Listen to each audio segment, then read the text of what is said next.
Matt Patrick. I got a question for you. At what point do you decide to replace a vehicle versus repair it? It depends how much I like the car. That's what I was thinking. It first starts with like, which car is it? Like a car that I love or not love? If I love the car, I'm going to keep fixing it. And I have some older cars, so like there's a couple I'm just going to keep fixing until I decide to eventually one day get rid of them. If it's a newer car, like it's one of my kids' cars, and it's always a garage bill, I'm probably, once it starts to feel like this thing is costing more money than it's worth, I will. Or if it's just stupid to replace something, like if it's the engine went out, it's going to be $15,000, the car's worth $8,000, I'll probably decide on that one, a new one. But for the most part, I'm okay fixing little stuff if it's still a car I like. Yeah. You keep cars a long time. I typically keep cars for a long time. I'm the same way though. If I like the car, then I'll fix it. If I don't, then if it was the car that Meredith gave you, you're like, I'm good. Go. Oh, that one. That car. I hated that car, and so I was like, oh, you know what? I'm about to have to buy tires for it, so let's just go ahead and get rid of it. So for $400, I need a whole new car. right. I've been there. Completely justify it. It's not totally. If I'm doing a true cash analysis on it, like. I'm not doing that. This happens a lot with our clients. They're like, I need a new truck because I had to put new tires on it and brakes. I'm like, okay, I want a new truck. $50,000 truck for $1,000. Yeah, This makes perfect sense. This is the One Step Better podcast.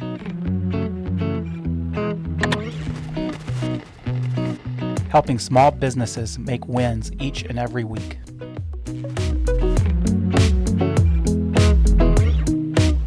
Recently, I had to repair my grill.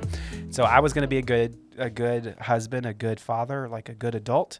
I wasn't going to go out and buy a brand new grill. I like the grill that I had. Change nothing the wrong burners with out. it. And so I had to change the burners and the plates that you grill on. I don't know what they're called.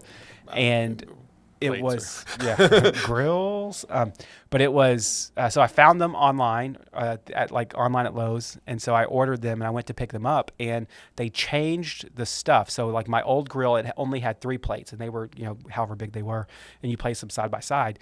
Well, now you have to order 5. Well, I only ordered, or no, you have to have 6 because they essentially made the plates half the size. The replacement one's half the size. And so I didn't know that until I got into it. And so my grill probably cost $400, brand new. And I just spent $200 on just the grill plate things for it, because getting into it's like, oh my goodness, what am I doing? You return it or get a new grill? No, I've spent $200 on those new grill plates. I'm going to keep this thing until it keeps on. Return those grill plates and said, I get to buy a new grill. I should have started with that, but I didn't. Yeah. But I didn't. Sometimes, depends on what you like. It depends on what you like, right? If I didn't like the grill, it would have been gone super quick. But it is sometimes easier to fix than it is to replace. Sometimes you get to the point where you have to replace instead of fix, and that same statement is true for employees. So today's topic we have titled When to Fire and When to Develop. And that's because the harsh reality is sometimes the people on our team just can't cut it. And we've done a bad job of interviewing, and we brought somebody on the bus that shouldn't be there, and that's our fault. But we have to correct that as fast as we realize it. But then there's other times in which we just haven't spent the time to actually develop, whether it's a training issue or maybe it's they're in the wrong role and we need to move them to a different role. It's the right person, wrong seat, as Jim Collins would say. But you have to develop that person and bring them up, kind of like my grill. Sometimes you have to replace it. Sometimes you have to fix it. So Matt, when you think about, we're not going to use our team here because some of them listen to our podcast. No, they don't. But okay, we're not going to call out we're not going to call out people individually. But when you think about the idea of, let me tell you about Kim. No, well, we're not going to call out people, but man, that Shelby Betts. That's right. Home address is. That's right.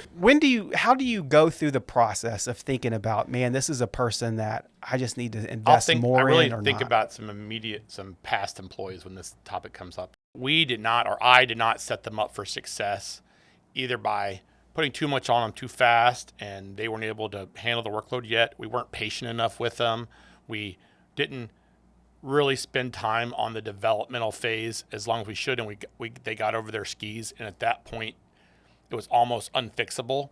We've had the opposite case where they really weren't fixable. We know they're not fixable, but we still are going to try our best to keep them for as long as we possibly can, because the alternative of that person means there's no one doing that work, and something is better than nothing. Well, the reality of it is it's not.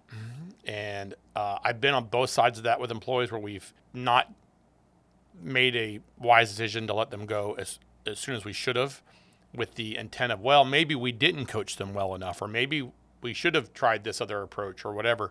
It is super hard. I mean, I get, first of all, firing an employee is one of the hardest things to do, but being fired, I've been fired, and it was one of those days you always remember, right? It's a life-changing event. And so making the final decision to let somebody go is so hard. I've had, we let go a lady about 5 years ago. I know she was a single mom with 2 kids.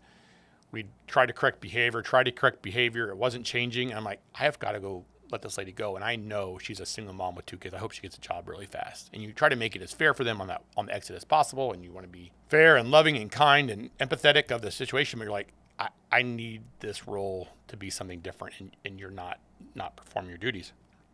It is something that is super hard, but as a leader, your job is to make sure that you set them up for the best success possible.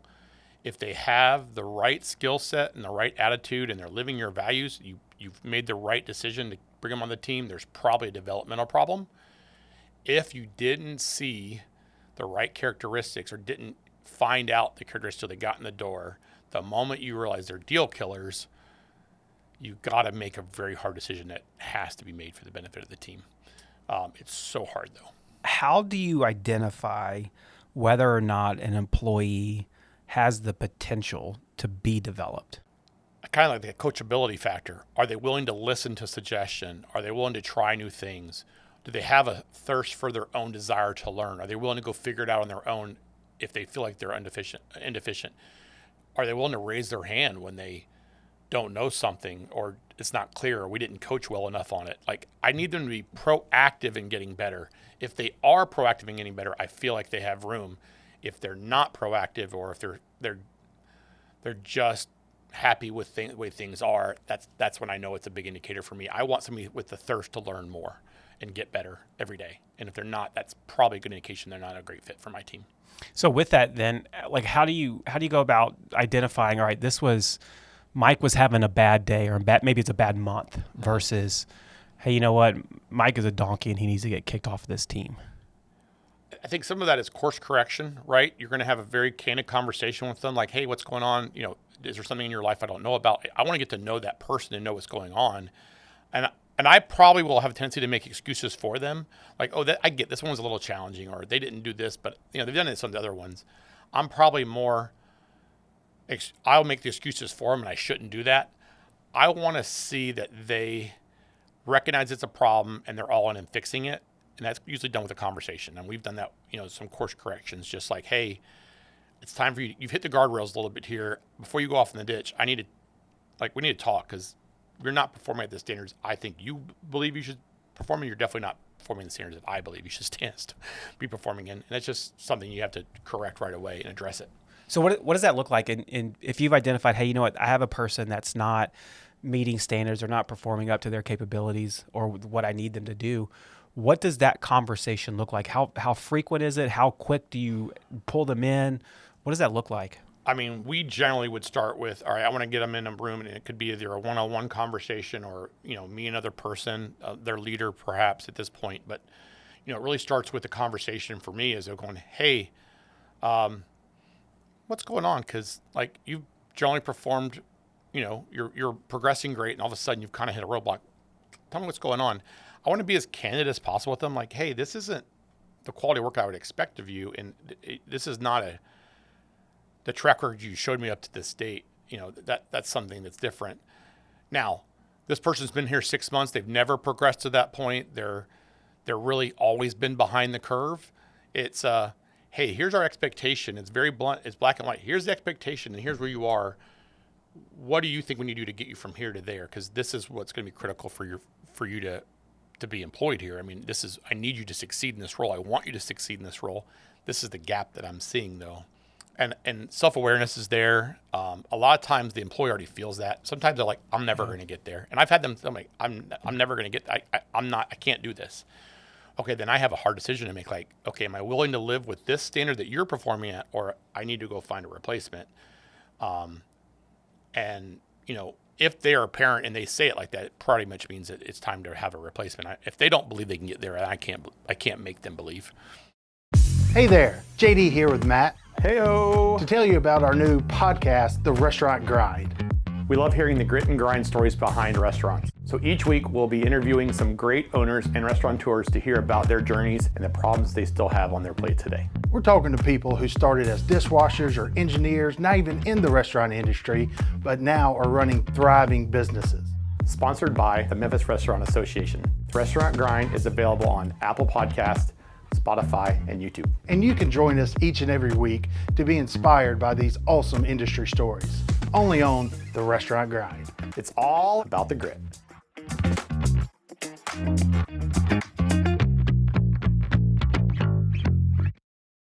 You started this thing with employee 0, and now we're right at 40 employees almost. Yep. Has that gotten easier over time, the conversation around performance, where it's really on the border of, are you going to continue to have a job here? It's gotten easier because I think we have a lot better clarity on what winning looks like in our roles today than we did when I was first started. I remember, the first person I ever had to let go was a lady I hired part-time. I was overpaying her because I needed a person. I didn't know what I wanted the person even to do when she started. I wanted another accountant. She was actually a really good accountant. I just could not afford to pay her the money she wanted to make for the amount of hours she wanted to work. I had a hard time with that conversation. I'd never done it before. I'd never fired anybody. I had never had any kind of okay, here's the situation. And in today's world, we would have had that all very clear on the front end of, this is the expectation of the role you're in, and the performance we're expecting for this volume of pay, and here's what you're doing for that. It just creates a lot easier conversation because we have very clear, we have agreement in what we think winning looks like, and what performance expectations are. I did not do a good job in the very beginning of setting expectations and understanding. I just wanted all the work to get done. I wanted whatever it takes to get the work done is what my expectation was. And so that makes it very hard to have, I'm disappointed in my expectation that I've never told you is my expectation. That's a very hard conversation to have going, I've never told you that I'm not happy with you, but if you don't improve right away, you're going to lose your job. And I'm like, but I never told you what my expectation was. Good luck figuring out be a mind reader. It's super hard. I think one of the things I pick up on as you're talking there is that you really believe that the onus falls on the leader to develop that person to the point where they could do their job. It's not necessarily on the employee to pick up that mantle. Not that they're not, it's a don't two-way have responsibility, street. but ultimately it's that leader's responsibility to make sure that expectations are clear, that person is trained up, that they have the tools in place to do that job appropriately. If we gave them all the tools and we have the right person and they're doing it the way we want them to do it, they're going to be successful. Right tools, right place, right way, right? That's our three uniques. I 1,000% believe in that. The challenge is when I don't give them the tools and I don't have a way and I haven't coached them and developed. I think that it falls on the leader for sure. It is a two-way street though, because I want that person to be candid enough with leadership that they need help. Mm. And that's a hard thing for people to do if they're new to the organization and they don't have the rapport and the self-confidence, and they don't even realize they're not meeting expectations. So the more you're clear around those things, the easier it is to have the right conversations. I always loved candid feedback when I was the person receiving it, as long as it came out of a let's improve together. Yeah. I don't like it when it comes out of the field or I had no idea and my expectation was I was doing exactly what I was supposed to be doing, and now it's way different. I'm like, I didn't have any clue that was a thing. And now I feel like, wait, how was I supposed to have known that? It's just not fair. Yeah. I think about the willingness for the leader to actually spend the resources to develop their team. I think you have to count the cost before you jump into that conversation too far, because if I have somebody on my team that's underperforming and I know on the front end that I don't have the willingness, maybe it's I don't have the time, I don't have the budget, I don't have the skill set, whatever it may be as a leader to develop that person, that's probably going to change the context of that conversation with that person. This is probably a little bit more true if I am managing up or perpendicular or parallel with my role than I am managing down. But if I have to go to somebody who, I don't know what you do. I don't know how you do it. I don't know anything about your job. I just know you're not meeting expectations. It's hard for me to have that conversation because I don't know how to develop you anymore. I think about, luckily in our world at the size we are now, I know that you do a lot of development with other leaders on how to have these kind of difficult conversations or have the right conversation with these folks. So you may help one of our leaders have the conversation they need to have. And so as a leader, you have to be self-aware that you either don't have the skills or I need help with my ability to coach my team. We have very, I'll say, self-aware leaders, and they're all willing to help.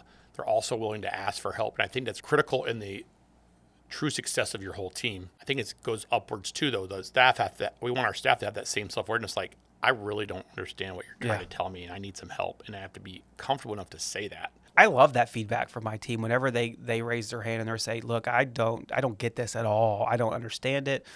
Even if that's at a meeting or if it's just in like a 15-5 or a check-in, when they say I don't know, not only does that help me from the standpoint of I know that they're thinking, but it also helps me identify the gaps that I have created in training or whatever it may be. That, you know what, you don't know that because I've never spent the time to actually address that. And I didn't know that until you actually say that you don't know that. It's a feedback loop. I also think it shows they care. Yeah. It shows that they care, that they want to do well. I don't think we have a person on our team. I don't think we've ever had a person on our team that doesn't want to do a good job. Yeah. But what they don't want to do is they want to do what they think they're supposed to be doing and feel like it's successful and meaningful. Well, we have to develop that for them. Mm-hmm. Firing is really hard. I tell you people too, you always hear that it's hire slow and fire quick. I do agree with that to some extent, with the fact of I don't have the right person. I did not see these characteristics on the front end well enough to know that this person isn't the type of person I need to have on my team. In our world, if they're not self-aware enough to be able to raise their hand and they're never going to ask questions and spin their wheels, that's probably not something that's ever going to be changed from them unless they just get really comfortable understanding that we're okay with it.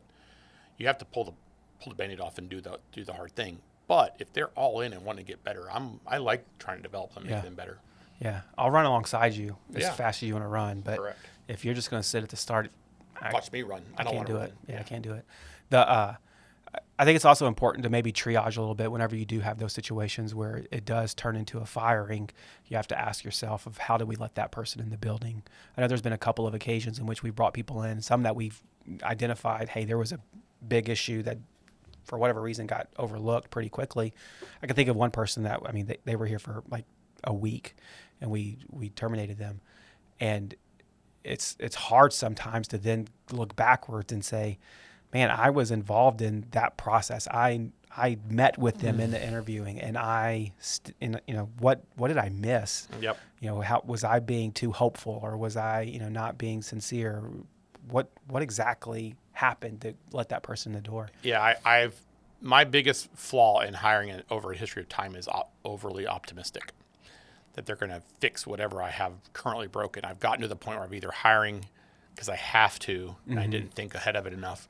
And so I had this expectation, this person's going to be the person to help us get all the work done, really. And I would walk into those meetings way optimistically. That's why now I'm like, I need to be last on the interviewing panel. But yeah, it's a hard process to do. But every owner or any leader in the organization has to have the skill set of knowing what that line is of firing and development. If the employee is driven to want to get better, I think that's a good sign for one to keep trying to improve it. Well, if they're living out your values, if it's there's not a cultural fit problem, they want to be there, they have the personality that fits inside of that organization. It may not even be a development or a firing issue. It may need to be a transfer. Hey, we need to take you out of this role and put you into a role that maybe you're more well suited for. If we have that role. If we have that available, or if we're willing to make that role for you, if it's the right person. Yeah, that's the attraction of get it, want it, and capacity to do it. You may get it, or you may not get it, but you want it. And I think that's a big deal. We've had people in our organization change. That definitely is one of the things we've done. Also, the stage they are in their career now versus where they're going to be long term. I think of a staff and a manager in our case. They may be a okay staff, but they were going to be a great manager. Mm-hmm. And so there's a development or a foundational piece that they're at now with the growth of the next level is actually going to fit more with their skill set than the one they're at now. So it's just hard to figure out the right seat. Yeah. Yeah. And I think you should have to be super clear with that. To be unclear, to be unkind, it's super important to make sure everybody's on the same page. And to the extent that that's happening on a regular basis, then that firing conversation is not a surprise. And it's helpful to kind of reframe that a little bit. I'm not necessarily firing you. I don't mean this in a cheesy way, but I'm releasing you to be your best self. Go be happy somewhere else. Go be happy somewhere else. Yeah, because, I mean, to the extent you're not performing here, I'm not happy with you. You're probably not happy in your role. Man, life's too short. Let's go find a place for you that you're going to be happy in. I've seen, we've let a number of people go over the years, but the ones I think about that really struggled here have blossomed somewhere else. Yeah. And it's because they liked our culture, but they didn't like the work they were doing, or they, wasn't a fit for us. I'm like, I think of a couple of people who took her, like they were designed to do a different job than they were being asked to do here. And what they liked doing was something different. That's perfectly fine. I want them to go succeed somewhere. Yeah, exactly. Yeah, that's a good point. I want them to go succeed. Selfishly, I want that to be here, but to the extent it's not here, I would rather you succeed somewhere else than not succeed here. Yeah, don't be frustrated here. There's no reason to do that. Yeah, absolutely. Well, Matt, appreciate good conversation. It's always good to talk about people development stuff. And so for all those listening, thanks for tuning in. Really enjoy that you are part of our podcast, and make sure that you click subscribe so you don't ever miss an episode, and we'll catch you next time on the One Step Better podcast. Thanks for listening to the One Step Better podcast. I'd really appreciate it if you would take some time to rate us 5 stars on your podcast player of choice, and make sure that you subscribe to our YouTube channel so that you never miss out on another episode. Thanks, and have a great day.